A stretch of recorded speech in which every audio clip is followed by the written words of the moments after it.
வேதனைப்படுகிற சூழ்நிலையிலே அவர் சொன்ன வார்த்தைகளாக இது காணப்படுகிறது. ஆனால் இந்த வார்த்தைகளை நாம் அறிந்து கொள்வதற்கு முன்பதாக அந்த வார்த்தையை அவர் சொன்ன அந்த பின்னணியத்தை நாம் அறிந்து கொள்ள வேண்டும். நாம் வேதத்தில் பார்க்க முடியும், இந்த இடத்துல சொல்லப்பட்டிருக்கிறது 6ஆம் மணி வேலை என்று சொல்லப்பட்டிருக்கிறது. 6ஆம் மணி வேலை என்று சொன்னால் இன்றைய காலகட்டத்தினுடைய கடிகாரத்தின்படி பகல் 12 மணி வேலையாய் அது காணப்படுகிறது. இயேசு கிறிஸ்து முதலாவது 3 வார்த்தைகளை அவர் சொல்லுவதற்கு 3 மணி நேரம் எடுத்துக்கொண்டார். காலையிலே 9 மணி முதல் மதியம் 12 மணி வரைக்கும் அவர் பாத்தீங்கன்னா 3 வார்த்தைகளை அவர் சொன்னார். அடுத்ததா பாருங்க, இந்த 12 மணி முதல் 3 மணி வரைக்கும் அவர் சிலுவையிலே அவர் தொங்கிக் கொண்டிருந்தார். ஹல்லேலூயா. அந்த 4வது வார்த்தையை சொல்வதற்கு அவருக்கு 3 மணி நேரம் அவருக்கு பிடித்தது. ஹல்லேலூயா. அது மாத்திரல்ல, இந்த இடத்துல சொல்லப்பட்டிருக்கிறது பூமி எங்கும் அந்த இடத்துல அந்தகாரப்பட்டது என்று சொல்லப்பட்டிருக்கிறது. பூமியானது அந்தகாரப்பட்டது என்று சொல்லி இதனை நாம் பார்க்கிற பொழுது ஒரு சில விஞ்ஞானிகள் என்ன சொல்றாங்க அப்படின்னு சொன்னா, அந்த இடத்துல சோலார் எக்லிப்ஸ், அதாவது சூரிய கிரகணம் உண்டாயிருக்கிறது அப்படின்னு சொன்னாங்க. சூரிய கிரகணத்தை எத்தனை பேர் பார்த்திருக்கீங்கன்னு எனக்கு தெரியல, ஆனா நான் பார்த்திருக்கேன். நான் அது எப்படின்னா, சூரியன், சந்திரன், அப்புறம் பூமி 3 ஒரே நேர்கோட்டுல வர்றப்ப இந்த சூரியனானது பூமியில இருக்க மக்களுக்கு அது தெரியாம இருக்கும். அது இருளாய் காணப்படும். சோ இதுதான் நடந்திருக்கும் அப்படின்னு சொல்லிட்டு மக்கள் அந்த விஞ்ஞானிகள் சொல்றாங்க. ஆனா அவங்களுக்கு இன்னொரு குழப்பமும் கூட காணப்படுகிறது. என்ன குழப்பம் அப்படின்னு சொன்னா, எந்த ஒரு சூரிய கிரகணமும் 7 நிமிஷத்துக்கு மேல அல்லது 8 நிமிஷம் வரை மேக்சிமம் இருக்கும். அதுக்கு மேல அந்த சூரிய கிரகணம் நிலைத்திருக்காது. ஆனால் இந்த இடத்துல வேதம் சொல்லுகிறது 3 மணி நேரம் பூமி முழுவதும் அந்தகாரப்பட்டது என்று சொல்லப்பட்டிருக்கிறது. 3 மணி நேரம் அப்படின்னா பாருங்க, ஒரு சூரிய கிரகணம் வழக்கத்திற்கு மாறாக 3 மணி நேரம் இந்த பூமி முழுவதையும் அது இருளாக வைத்திருந்ததை நாம் பார்க்க முடியும். நான் இதை குறித்து நான் யோசித்து பார்த்தேன். ஆண்டவரே, இப்படி எப்படி ஒரு 3 மணி நேரம் பூமி முழுவதும் அது அந்தகாரப்பட்டு காணப்பட்டு இருக்க முடியும்? இதற்கு நான் ஆண்டவரிடத்தில் நான் ஜெபம் பண்ண பொழுது கர்த்தர் எனக்கு கொடுத்த ஒரு காரியம் என்ன அப்படின்னு சொன்னா,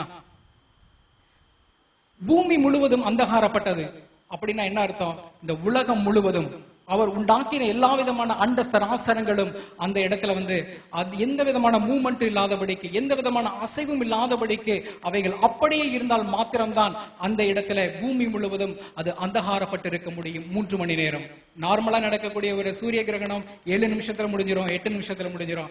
ஆனால் இயேசு கிறிஸ்து படுகிற அந்த வேதனையை பார்த்து, இயேசு கிறிஸ்து சிலுவையிலே அவர் பட்ட அந்த வேதனைகளை பார்த்து, அவர் உண்டாக்கின சிருஷ்டிகள், அவர் உண்டாக்கின காரியங்கள் எல்லாம் அதனை பார்த்து அவைகள் அதிசயித்து போய், அவைகள் ஆச்சரியத்தினாலும் அவர்கள் வேதனையினாலும் அவைகள் ஸ்தம்பித்து போய்விட்டன என்று சொல்லி கர்த்தர் எனக்கு வெளிப்படுத்தினார். ஹல்லேலூயா. பாருங்க, அவர் படைத்த சிருஷ்டிகள் அத்தனையும் இயேசு கிறிஸ்து படுகிற வேதனையை பார்த்து அவைகள் மிகவும் மிகவும் அவைகள் ஸ்தம்பித்து போனவர்களாக அவர்கள் காணப்பட்டார்கள். ஹல்லேலூயா. நமக்கும் கூட பாருங்க, இயேசு கிறிஸ்து நமக்காக அவர் சிலுவையிலே அவர் அடிக்கப்பட்டார். ஹல்லேலூயா. நமக்காக நம்முடைய பாவங்களுக்காக இயேசு அவர் சிலுவையிலே அவர் அடிக்கப்பட்டார். இதை எந்த ஒரு விதமான ஒரு சயின்ஸ், எந்த விதமான ஒரு அறிவியலும் இதனை ஏன் இந்த 3 மணி நேரம் அப்படிங்கிறத அவங்களால விளக்க முடியவில்லை. அடுத்து இன்னொரு காரியத்தை நாம் பார்க்க வேண்டும். ஏன் இயேசு கிறிஸ்து மாலை 3 மணி வரை, அதாவது இந்த வேதத்தில் சொல்லப்பட்டிருக்கிறது 9ஆம் மணி வேலை என்று சொல்லப்பட்டிருக்கிறது, இதுவரைக்கும் ஏன் அவர் சிலுவையிலே தொங்க வேண்டும்? நாம் வேதத்திலே பார்த்தோம் என்று சொன்னால் பழைய ஏற்பாட்டு காலங்களிலே பார்க்க முடியும். இன்றைக்கு போதகர் அவர்கள் சொன்னாங்க 7 விதமான பலிகள் உண்டு என்று சொன்னார்கள். 7 விதமான தகன பலிகள் உண்டு. இந்த ஒவ்வொரு பலிகளையும் எந்த நேரத்துல செலுத்துவாங்க அப்படின்னு சொன்னா, மாலையில 3 மணிக்கு தான் அவங்க செலுத்துவாங்க. அல்லேலூயா. அவர் நமக்காக அவர் பாவ பலியாக மாறும்படியாக, நமக்காக அவர் முற்றிலுமாக பலியாக மாறும்படியாக, நமக்காக தன்னுடைய ஜீவனை கொடுக்கும்படியாக அவர் 6 மணி நேரம், மொத்தம் 6 மணி நேரம் அவர் சிலுவையிலே தன்னுடைய ஜீவனை அவர் பிடித்துக் கொண்டிருந்தார். ஹல்லேலூயா. உயிரை பிடிச்சுட்டு இருந்தாருங்க. ஒரு 6 மணி நேரம் சிலுவையில அவர் தன்னுடைய சரீரம் கிழிக்கப்பட்டது, தன்னுடைய சரீரம் ரத்த ஆராய் அது ஓடிக்கொண்டு இருக்கிறது. தன்னுடைய சரீரத்து தலையில முட்கிரீடம், கைகளில் ஆணிகள், கால்களில் ஆணிகள் கடாவப்பட்டிருந்தது. ஆனால் 6 மணி நேரம் அந்த பலியிடுகிற அந்த நேரத்திற்காக அவர் காத்திருந்தார். ஒருவேளை ஒரு மணிக்கு அவர் ஒரு 2 மணி நேரத்துக்கு முன்னாலேயோ 2 மணி நேரத்துக்கு பின்னாலேயோ அவர் மரித்திருந்தார்னா அவர் வேதத்தினுடைய தீர்க்க தரிசனத்தை அவர் நிறைவேற்றி இருக்க முடியாது. ஆனால் அந்த வேதத்தினுடைய தீர்க்க தரிசனம் நிறைவேறும்படியாகத்தான் அவர் அந்த 3 மணி வரைக்கும், அதாவது பகல் 3 மணி வரைக்கும் தன்னுடைய ஜீவனை அவர் காத்துக்கொண்டு, அவர் வேதனையோடு கூட தன்னுடைய ஜீவனை விடாதபடிக்கு அவர் காத்துக்கொண்டிருந்தார். ஹல்லேலூயா. அடுத்து அதே அதிகாரத்திலே நாம் பார்க்கிற பொழுது 34வது வசனம், அதுல ஒரு வார்த்தை நாம் பார்க்க முடியும். ஏலோய் என்று சொல்லப்பட்டிருக்கிறது. ஏலோய் ஏலோய் லாமா சமக்தானி என்று சொல்லப்பட்டிருக்கிறது. இதே மத்தேயுல இதே இதற்கு இணையான வசனத்தை நாம் வாசிக்கிற பொழுது ஏலி என்று சொல்லப்பட்டிருக்கிறது. இது வந்து பாத்தீங்கன்னா எல்லா விதமான வேத வல்லுநர்களுக்கும் எல்லா விதமான அறிவியலாளர்களுக்கும் பாத்தீங்கன்னா இது வந்து ஒரு இன்றைக்கு வந்து ஒரு குழப்பத்தில் இருக்கக்கூடிய ஒரு வார்த்தை அல்லது வந்து அதிகமா சிந்திக்கக்கூடிய ஒரு வார்த்தையாக இது காணப்படுகிறது. யாராவது வந்து பிஹெச்டி பண்ணணும் அப்படின்னு நினைச்சீங்கன்னா இந்த ஒரே ஒரு வார்த்தை எடுத்து நீங்க பிஹெச்டி பண்ணுங்க. எனக்கு தெரிஞ்சு பிஹெச்டி நீங்க முடிக்க முடியுமான்னு கூட எனக்கு தெரியல. வாழ்க்கை ஃபுல்லா நீங்க பிஹெச்டி பண்ணலாம். அவ்வளவு வந்து ஒரு ஒரு வித்தியாசமான ஒரு வார்த்தை பாருங்க. ஏன்னா இந்த இடத்துல வந்து வேதத்துல நம்ம அநேக வார்த்தைகளை பார்க்க முடியும். குறிப்பாக இந்த 7 வார்த்தைகளை கூட நாம் பார்க்க முடியும். 7 வார்த்தைகள்ல எந்த ஒரு வார்த்தையாவது வேற மொழியில் எழுதப்பட்டு இருக்கிறதா? வேற ஏதாவது மொழியில் எழுதப்பட்டிருக்கிறதா? இல்ல. இந்த ஒரே ஒரு வார்த்தை மட்டும் பாத்தீங்கன்னா ஏலோ ஏலோ அப்படின்னு தமிழ் எழுதல. அந்த இடத்துல தமிழ் எழுதல, இங்கிலீஷ்ல எழுதல, வேறொரு மொழியில வந்து எழுதப்பட்டிருக்கிறது. இது மாதிரி வேதத்துல பாத்தீங்கன்னா வேறொரு இடத்துல வந்து எழுதப்பட்டிருக்கு. தானியேல்ல நம்ம வாசிக்க முடியும். மெனே மெனே தெக்கேல் உப்பார்சின் அப்படின்னு சொல்லி அந்த இடத்துல ஒரு வார்த்தை சொல்லப்பட்டிருக்கு. அதே போல இந்த ஒரு இடத்துல தான் எனக்கு தெரிஞ்ச வரைக்கும் ரெண்டாவது இந்த இடத்துல வந்து சொல்லப்பட்டிருக்குது. என்னன்னா ஏலோ ஏலோய் லாமா சபக்தானி என்று சொல்லப்பட்டிருக்குது. இந்த வார்த்தையை ஏன் வேறு மொழியிலையும் அடுத்து தமிழ்லையும் அவங்க வந்து விளக்கம் கொடுத்திருக்கிறாங்க அப்படின்னு சொன்னா அது வந்து ஒரு வித்தியாசமான ஒரு காரியம். ஏன் அப்படின்னு சொன்னா இந்த வார்த்தையை இயேசு சொன்ன பொழுது அவரை கேட்டுக்கொண்டு இருக்கிற அந்த ஜனங்களுக்கு அவர் எலியாவை கூப்பிடுகிறார் என்று சொல்லி அவர்கள் புரிந்து கொண்டார்கள். காரணம் என்ன அப்படின்னு சொன்னா இயேசு வந்து 2 விதமான லாங்குவேஜ் வந்து அவர் பேசினார் அந்த காலத்துல. ஒண்ணு வந்து அராமிக் என்று சொல்லக்கூடியதான மொழி பேசினார். அடுத்து வந்து எபிரேய மொழியை அவர் பேசினார். அந்த நாட்கள்ல வந்து பொதுவா எல்லா மக்களும் வந்து சகஜமா வந்து எல்லா மக்களும் பேசக்கூடிய ஒரு மொழி வந்து அராமிக் என்று சொல்லக்கூடியதான மொழி. அடுத்து வந்து பாத்தீங்கன்னா எபிரேய மொழி. அது வந்து ரொம்ப பழைய ஆட்கள் அல்லது வந்து பாரம்பரியமா பேசிக்கொண்டு வரக்கூடிய ஒரு ஃபர்ஸ்ட் லாங்குவேஜ் மாதிரி சொல்லுவாங்க. சரிங்களா? அந்த லாங்குவேஜ் வந்து இயேசு அவர் பேசினார். ஆனா இந்த வார்த்தைகளை நாம் பார்க்கிற பொழுது ரெண்டு மொழிகளிலேயும் வந்து மிக்சடா இருக்க மாதிரி இருக்கிறது. இப்ப நம்ம வந்து இங்க பார்க்க முடியும் எல் அப்படின்னு சொல்லியிருக்கு. எல் அப்படின்னு சொன்னாவே வந்து தேவன் அப்படின்னு அர்த்தம். ஆனா எல்ங்கிற வரைக்கும் பிரச்சனை இல்லை. அடுத்து வந்து ஏலியா இல்ல வந்து ஏலோயா அப்படிங்கறதுலதான் வந்து பிரச்சனையே. ஒரு சிலர் வந்து என்ன சொல்றாங்க அப்படின்னு சொன்னா இவர் வந்து எபிரேயில அவர் பேசினார் அப்படின்னு சொல்றாங்க. ஒரு சிலர் வந்து அராமிக்ல அவங்க பேசினாங்க அப்படின்னு, ஒரு சிலர் வந்து சால்டி அப்படிங்கிற ஒரு லாங்குவேஜ் இருக்கு, அந்த லாங்குவேஜ்ல வந்து பேசினாங்க அப்படின்னு சொல்றாங்க. சோ ஆனா எந்த லாங்குவேஜ்ல பேசியிருந்தாலும் அதனுடைய வார்த்தை அதனுடைய அர்த்தம் என்னன்னு சொன்னா என் தேவனே என்னை ஏன் கைவிட்டீர் என்று சொல்லிதான் அர்த்தம். ஹல்லேலூயா, ஹல்லேலூயா. அது மாத்திரம் இல்ல, அவர் ஏன் நமக்காக வந்து இந்த வார்த்தை அவர் சொல்ல வேண்டும் என்றால் அவர் அந்த சூழ்நிலையில அவர் தனிமையிலே அவர் இருந்தார். தன்னுடைய வேதனையை தாங்கிக் கொள்வதற்காக தன்னுடைய சரீரத்திலே இருக்கக்கூடியதான அந்த உச்சக்கட்ட வேதனையை அவர் தாங்கிக் கொள்வதற்கு வேற ஒருவரும் அல்ல. அந்த சிலுவை சுமப்பதற்கு வேற ஒருவரும் கிடையாது. நம்முடைய பாவத்தை சுமப்பதற்கு வேற ஒருவரும் கிடையாது. இயேசு கிறிஸ்து தன்னுடைய சிலுவையிலே நம்முடைய அத்துணை பாவங்களையும் அவர் சுமந்து தீர்த்தார். நாம் செய்கிற பாவங்கள், நாம் செய்த பாவங்கள், ஒருவேளை நம்ம செய்ய திட்டமிட்டு இருக்கிற அந்த பாவங்கள், அத்துணை பாவங்களுக்காக இயேசு கிறிஸ்து அவர் சிலுவையிலே அவர் தனியாக அவர் தொங்கினார். ஹல்லேலூயா. அது மாத்திரம் இல்ல, அவருக்கு வந்து அந்த வேதனை வந்து மிகவும் தாங்கக்கூடாத ஒரு வேதனையாக அது காணப்பட்டது. மிகவும் தாங்கக்கூடாத, ஒரு மனிதனால் வந்து தாங்க முடியாத அளவிற்கு வேதனை, அந்த அளவிற்கு தன்னுடைய சரீரத்திலே அவர் வலியை அவர் உணர்ந்தார். இன்றைக்கு வந்து பார்க்க முடியும் உலகத்துல வந்து மிகவும் பெரிய ஒரு வேதனை என்னவென்றால் அது வந்து ஒரு தாய் வந்து ஒரு தாய் வந்து குழந்தையை பெற்றெடுக்கிற அந்த சமயம் தான் அப்படின்னு சொல்லுவாங்க. ஆனா சில விஞ்ஞானிகள் என்ன சொல்றாங்க அப்படின்னு சொன்னா அந்த வேதனையை விட இது வந்து பல 100 மடங்கு இது வந்து அதிகமானது என்று சொல்லப்பட்டிருக்கிறது. ஹல்லேலூயா. ஒரு சிலர் வந்து 50ங்கிறாங்க, ஒரு சிலர் 100ங்கிறாங்க. பட் ஆனா எந்த நாளும் சரி இந்த வேதனை வந்து ஒரு மனிதனால் தாங்கிக் கொள்ள முடியாத ஒரு மிகவும் மிகவும் ஒரு பயங்கரமான ஒரு வேதனையாக அது காணப்படுகிறது. ஹல்லேலூயா. அது மாத்திரம் இல்ல, இந்த வேதனை வந்து எதனால அப்படின்னு சொல்லி நான் பார்த்தோம்னா அவர் வந்து அந்த சமயத்துல எந்த விதமான உதவியற்ற ஒரு சூழ்நிலையிலே அவர் காணப்பட்டார். தனக்கு உதவி செய்வதற்கு ஒருவரும் இல்லை. பிதா கூட உதவி செய்ய முடியலைங்க. பிதா கூட அவருக்கு வந்து உதவி செய்ய முடியல. அப்படிப்பட்டதான ஒரு சூழ்நிலையில ஒரு தனியாக விடப்பட்ட நிலைமையிலே அவர் இருந்ததினாலே அவர் இந்த வார்த்தையை அவர் சொல்லுகிறார். அது மாத்திரம் இல்ல, நாம் பார்க்க முடியும் ஏற்கனவே முன்பதாக சொன்னக்கூடிய அந்த 3 வார்த்தைகளுக்கும் இந்த 4வது வார்த்தைக்கு பாத்தீங்கன்னா ஒரு பெரிய ஒரு இடைவெளி உண்டு. காரணம் என்ன அப்படின்னு சொன்னா முதல்ல சொன்ன அந்த 3 வார்த்தைகள் இருந்து நாம் அறிந்து கொள்ள முடியும் இவர் ஒரு தேவன் என்று சொல்லி தேவனுடைய குணாதிசயங்கள் வெளிப்பட்டது. தேவன் மன்னிக்கிறது ஒரு பெரிய ஒரு குணம் பாருங்க. மன்னிக்கிறது வந்து ஒரு பெரிய ஒரு குணம். சரிங்களா? இப்படிப்பட்ட ஒரு இந்த குணத்தை எல்லாம் பாத்தீங்கன்னா ஒரு தேவன் தான் செய்ய முடியும். ஒரு மனுஷனால வந்து தன்னை வந்து கொல்ல வரோம், ஆனாலும் வந்து உன்னை நான் மன்னிக்கிறேன் அப்படின்னு சொல்ல முடியாது. பிதாவே அவர்களை மன்னி அப்படின்னு சொல்லிட்டு சொல்ல முடியாது. அப்படிப்பட்ட ஒரு தேவனுடைய குணாதிசயங்களை, தேவனுடைய குணலட்சணத்தை அவர் இந்த முதல்ல சொன்ன இந்த 3 வார்த்தைகள் மூலமாக வெளிப்படுத்தினார். ஆனால் இந்த 4வது வார்த்தை நீங்க பார்த்தீங்க அப்படின்னு சொன்னா, அவர் முற்றிலுமாக அவர் மாம்சத்தில் இருந்தார் என்பது வெளிப்படுகிறது. அல்லேலூயா. முற்றிலுமாக அவர் மனிதனாகவே அவர் இருந்தார். ஒரு மனிதன் படுகிற வேதனையை அவர் அந்த இடத்துல இந்த வார்த்தையின் மூலமாக அவர் வெளிப்படுத்துகிறார். ஹல்லேலூயா.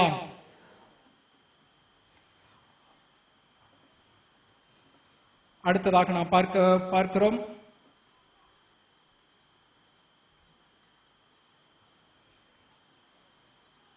என் தேவனே என் தேவனே என்னை ஏன் கைவிட்டீர் என்று சொல்லி அந்த இடத்துல நாம் பார்க்க முடியும்.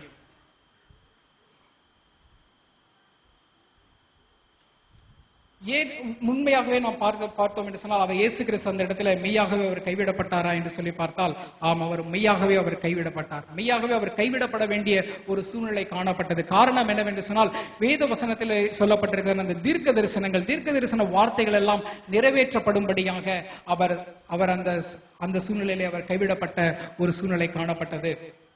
வேதத்தில் பார்த்தீர்கள் சொன்னால் கிட்டத்தட்ட ஒரு 25 தீர்க்க தரிசன வார்த்தைகள் நிறைவேறும்படியாக அந்த சிலுவையை அவர் வந்து மரிக்கிற பொழுது பாத்தீங்கன்னா கிட்டத்தட்ட ஒரு 25 தீர்க்க தரிசன வார்த்தைகள் நிறைவேற்றப்பட்டன.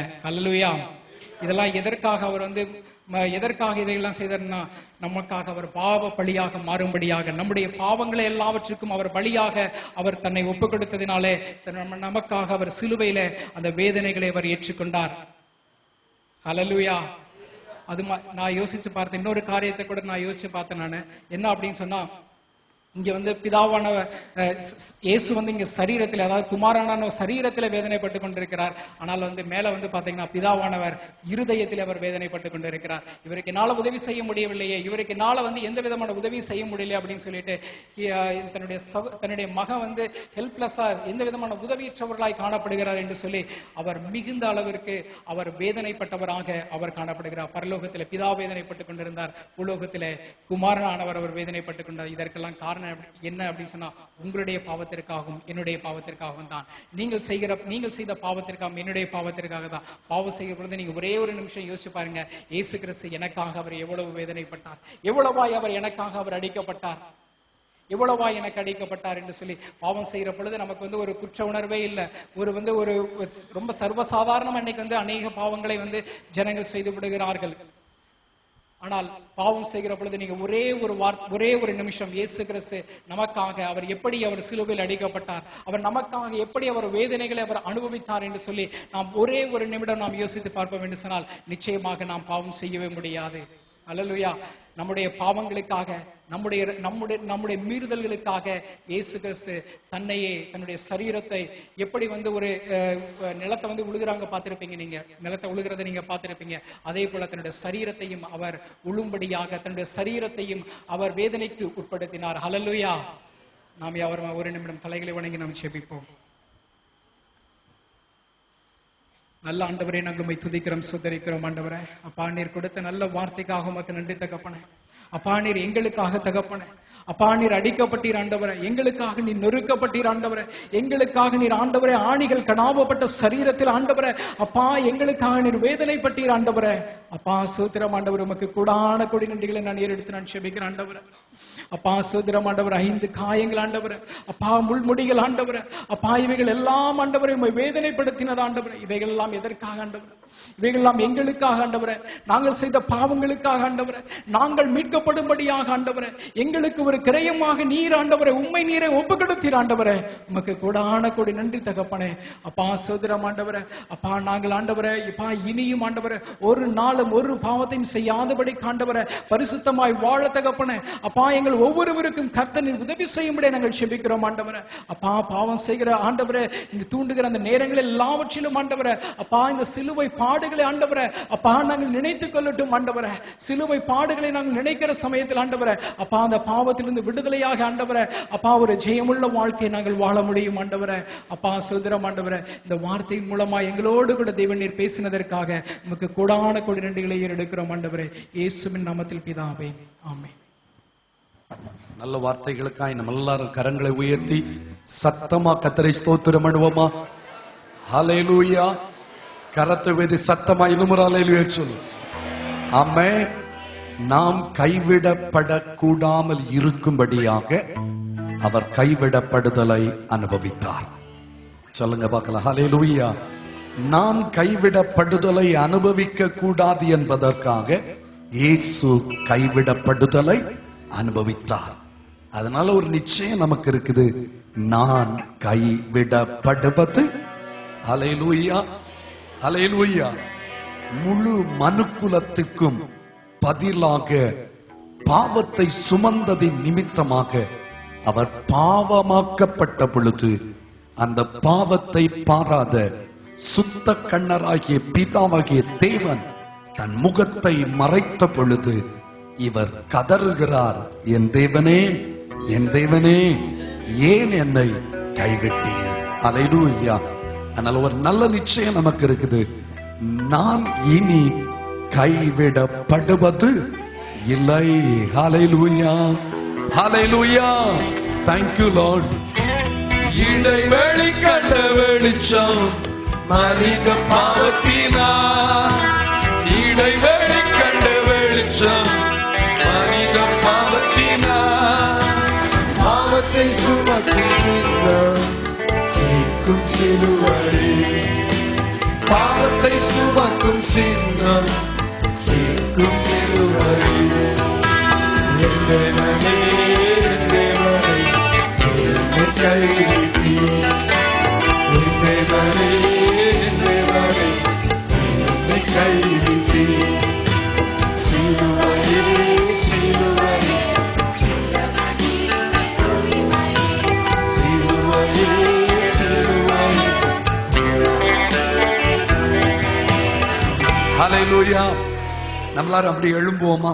ரொம்ப கஷ்டப்பட்டு இருக்கீங்க தானே? இந்த பாடலின் இதுவரை உள்ள இந்த 4 அடிகளையும் நின்ற வண்ணமாக நாம் பாட போகிறோம்.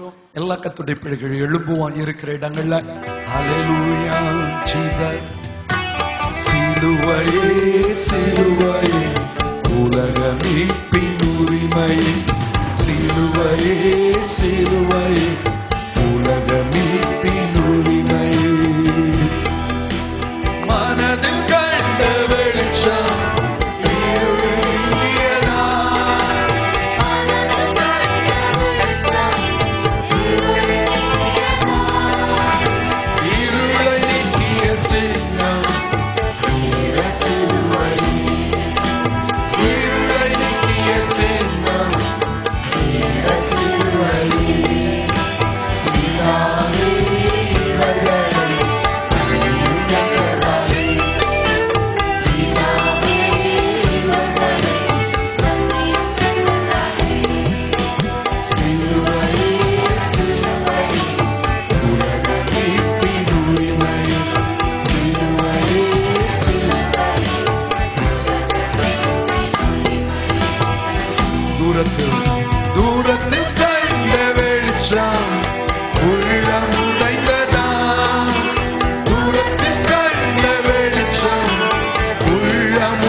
ஹalleluya.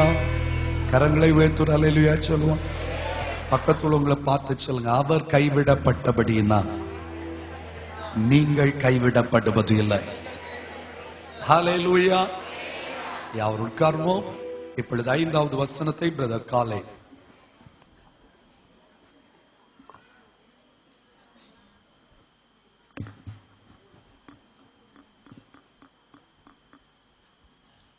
கர்த்தருடைய பரிசுத்த நாமத்துக்கு மகிமை உண்டாவதாக.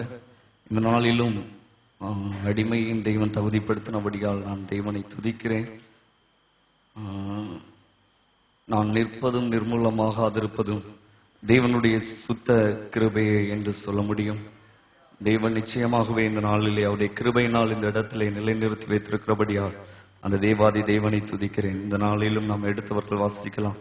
யோவான் எழுதின சுவிசேஷம் 19வது அதிகாரம் 28வது வசனத்தை வாசிக்கலாம். அதன் பின்பு எல்லாம் முடிந்தது என்று இயேசு அறிந்து வேத வாக்கியம் நிறைவேறத்தக்கதாக தாகமா இருக்கிறேன் என்றார். இந்த இடத்துல இந்த வசனத்தை குறித்ததான யோவானை குறித்து நாம் பார்க்கும் பொழுது, இயேசு கிறிஸ்து மரித்த பின்பு ஒரு 60 ஆண்டுகள், குறைந்தபட்சம் 50-60 ஆண்டுகள் கழித்துதான் இந்த யோவான் நிருபத்தை எழுதுகிறதை நாம் பார்க்க முடியும். அந்த இடத்துல யோவான் பலவாறாக சுவிசேஷங்கள் பிரசங்கிக்கப்பட்டதை உணர்ந்து வைராக்கியமாக தெய்வனோடு கூட இருந்த யோவான் எழுதின இந்த புஸ்தகத்திலே ஏன் இந்த இடத்துல மாத்திரம்தான், யோவான் புஸ்தகத்துல மாத்திரம்தான் தாகமா இருக்கிறேன் என்று சொல்லி அந்த இடத்துல ஆண்டவர் சொன்ன வார்த்தையை எழுதி இருக்கிறார் என்று பார்த்தீங்கன்னா, கெத்செமனே தோட்டத்தில இருந்து சிலுவையில கொண்டு போன பிற்பாடும் சிலுவையின் அருகில இயேசுவோடு கூட நின்ற ஒரு மனிதர் பாத்தீங்கன்னா அது இந்த யோவான் என்பவர் மாத்திரம்தான். மற்றவங்க எல்லாருமே தூரத்துல தான் இருந்தாங்க. அந்த யோவான் சிலுவையின் அருகில் நின்று இயேசுவின் கடைசி நிமிடம் வரை தன் கண்களால் பார்த்த அனைத்து காரியங்களையும் இந்த வேதத்துல எழுதி வைத்திருக்கிறார். அல்லேலூயா. அதே போல இன்னைக்கு நம்ம இந்த இடத்துல வந்திருக்கிற நீங்களும் நானும் இயேசுவின் சிலுவையின் அருகே இருக்கிறவர்களாய் நாம் மாற வேண்டும். எந்த ஒரு சூழ்நிலையும் இங்கே இருந்துகிட்டு நம்முடைய சிந்தனைகள் வேற எங்கே இராதபடிக்கு பரலோக சிந்தனையோடு கூட சிலுவையின் அருகே இருக்கிறதான ஒரு சிந்தை நம்முடைய நடுவிலே காணப்பட வேண்டும். இந்த இடத்துல நீங்க பாத்தீங்கன்னா இயேசுவின் இந்த தாகம் மற்ற மனிதனை போல ஒரு சாதாரணமான தாகம் கிடையாது. அந்த இடத்துல பாத்தீங்கன்னா ஒரு மனிதனை நெருப்புல தூக்கி போடும்போது அந்த நெருப்பின் நடுவிலே அவர் வெந்து கொண்டிருக்கும் போது அந்த மனிதனுக்கு ஏற்படுகிற தாகத்தை காட்டில் ஒரு கொடிய ஒரு தாகத்தை ஆண்டவர் அந்த இடத்துல சிலுவையிலே அனுபவித்தார்.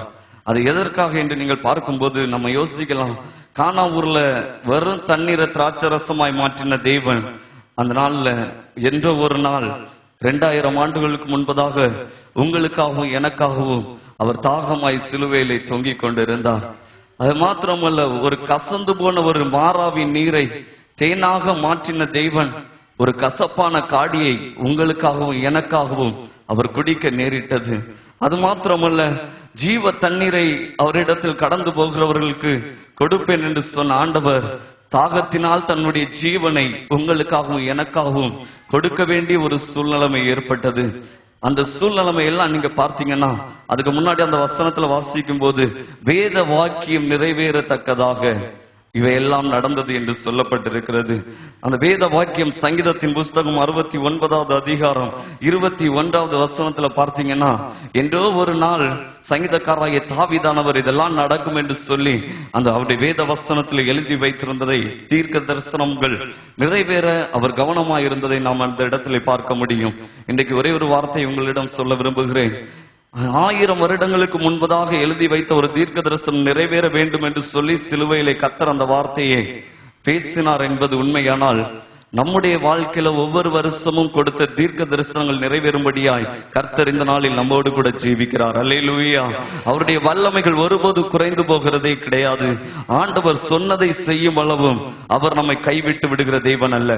இந்த வானம் பூமி கூட ஒளிந்து போகலாம், ஆனால் கர்த்தர் சொன்ன வார்த்தைகள் ஒருபோது ஒளிந்து போகாது என்று விசுவாசத்தோடு கூட நாம் ஆண்டவருடைய பாதத்தில் நிற்கிறவர்களாய் காணப்பட வேண்டும். இந்த உலகத்தில் ஆண்டவராய் இயேசு கிறிஸ்து வாழ்ந்த நாட்கள்ல அவர் பிறந்தது மட்டும்தான் ஒரு தெய்வீகமா இருந்தது. மற்றபடி எல்லாம் நீங்க பாத்தீங்கன்னா ஒரு மனுஷன் நீங்களும் நானும் எப்படி வாழுறோமோ அப்படிதான் ஆண்டவர் வாழ்ந்தார், அப்படிதான் சோதனைகள் வந்தது, அப்படிதான் போராட்டம் எல்லாமே வந்துச்சு. ஆனா அவை எல்லாவற்றிலும் அவர் நம்மை போல விட்டு கொடுக்கல. அந்த இடத்துல அவர் தெய்வீக தன்மையை வெளிப்படுத்துகிறவராய் காணப்பட்டார். ஹல்லேலூயா. அவர் தேவனாக பூமியில இல்ல, மனுஷனா தான் இருந்தாரு. 100% நம்மை போல பசியா இருந்தார், நம்மை போல வியாகுலப்பட்டார், நம்மை போல மற்றவர்களுக்காய் சில நேரங்களில் பரிதபித்தார். அது மாத்திரமல்ல, நம்மை போல கோபம் அவருக்கு வந்து நம்மை போல தூக்கத்தில் இருந்தார்.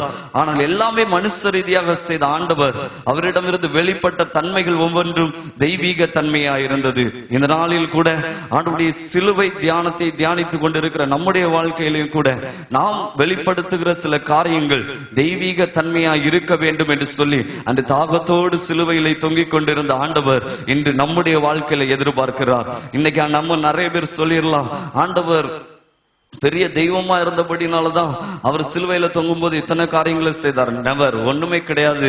ஆண்டவர் அந்த இடத்துல ஒரு மனுஷனை போல நம்ம படுகிற, நம்மள சிலுவையில் அறையும் போது நமக்கு வருகிற வேதனையை தான் ஆண்டவர் அந்த நாள்ல அந்த சிலுவையில ஒவ்வொரு சொட்டு ரத்தம் சிந்த சிந்த அந்த வேதனைப்பட்டார். அந்த வேதனை நடுவுல வேத வாக்கியம் மாறி போக கூடாது என்பதற்காக ஒரு விசை கூட அந்த வேத வாக்கியத்தை நினைவூட்டும் வண்ணமாக தாகமா இருக்கிறேன் என்று சொன்னதை நாம் அந்த இடத்துல பார்க்க முடியும். அது மாத்திரமல்ல, இன்னும் நாம் ஏன் சிலுவையில் அறையப்பட்ட போது தேவன் தாகமாய் இருந்தார் என்ற வார்த்தையை உபயோகித்தார் என்று பார்க்கும் பொழுது, ஒரு ஐஸ்வர்யவானை குறித்து வேத வசனத்திலே நாம் சம்பவத்தை பார்த்திருக்கிறோம்.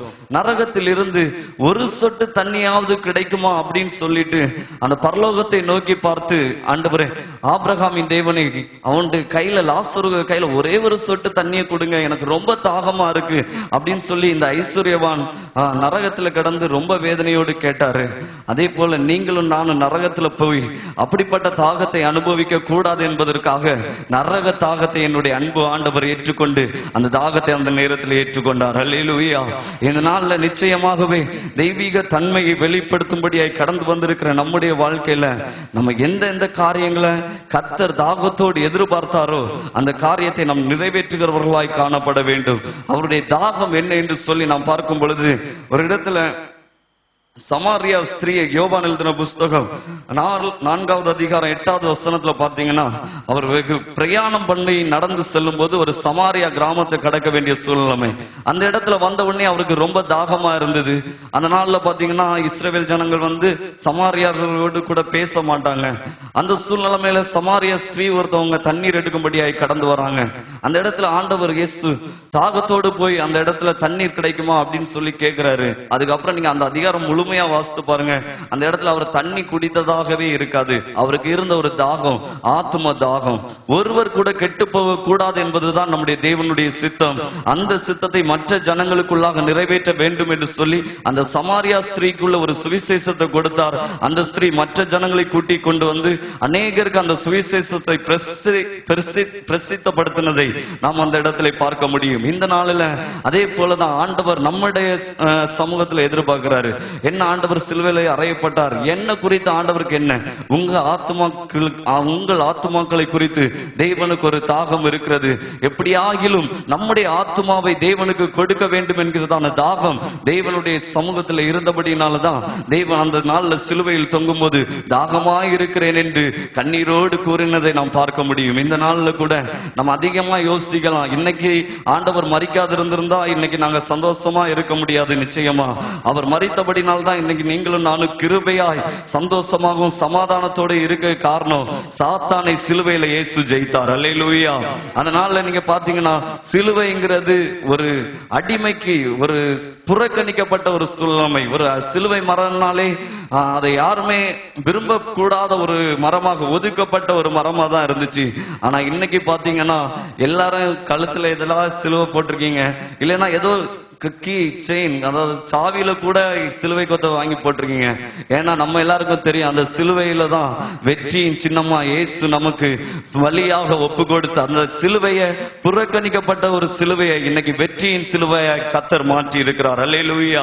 அந்த தேவன் இன்று நம்மோடு கூட இருக்கிறார். அது மாத்திரமல்ல, 1 நாளாகமத்தின் புஸ்தகம் 11வது அதிகாரம் 16வது வசனத்தில் இருந்து